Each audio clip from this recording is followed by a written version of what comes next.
So the first chapter in the book, The Toolbox is You, is one of the foundations of our practice, which is breathing. Chapter 1, Breath and Breathing. The breath is something that, all of us take for granted. And yet we really have like this superpower that we can use our breath to actually totally shift how we feel. So it's helping our students focus on the amazing things that we can notice about our breathing. And there are these wonderful little pieces all throughout the chapter that just bring our attention to those things.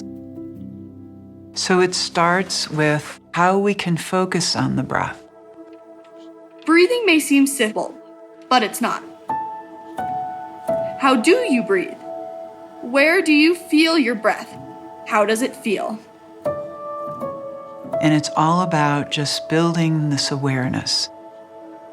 As we go through, there's this wonderful page here, page 17. Plant both feet on the ground. Raise your upper body, and while doing so, breathe in deeply towards the And table. it basically is going just through a forward fold. Sense your body.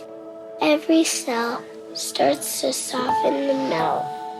Going through every piece of that and noticing the breath, because the breath changes when we are doing activity.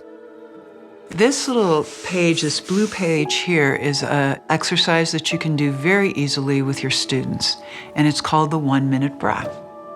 What we're gonna do is I have a little egg timer here. Give them the timer. You're gonna get more student buy-in the more that they do the practices themselves or with you, or that they can really participate.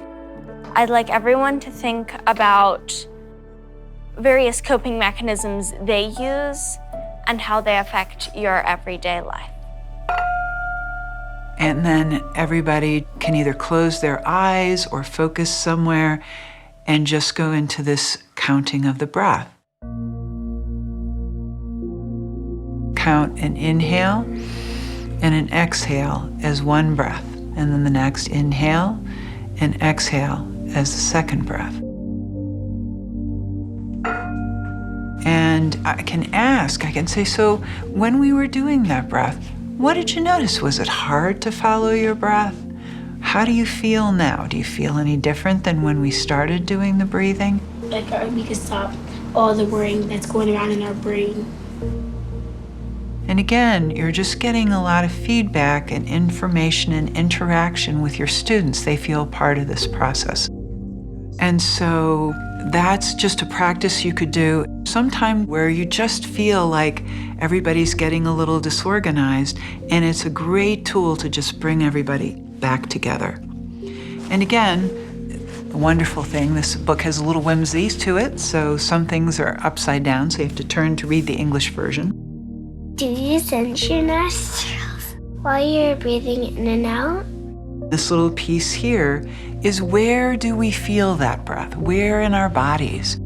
Do you sense the breath in your belly? So we get really sensitive to, do we feel it in our nostrils? Do we feel it in our chest? So it's just really bringing our awareness to those small changes as we really notice our breath instead of it being unconscious all the time. There are a lot of little places in here too where there are try this. Try this. Try it. There are poems. Do you notice that your body changes? Becoming maybe calm, maybe irritated? And the wonderful thing about these practices is there really is no right way to do it. It's just all these different pieces that help us bring more awareness. And then you can take all of this simply as inspiration to use your own creativity, to see where your kids want to go with this, the things that they're noticing, the things that they think are fun, and just really build this into your own special practice. For the teachers that I've known who've used breathing practices, you find that it takes you through your day, your classes, with more ease and more peace and calm. And that's a great benefit to all of us. So thank you for watching. And that's the first chapter of The Toolbox is You. The Toolbox is You.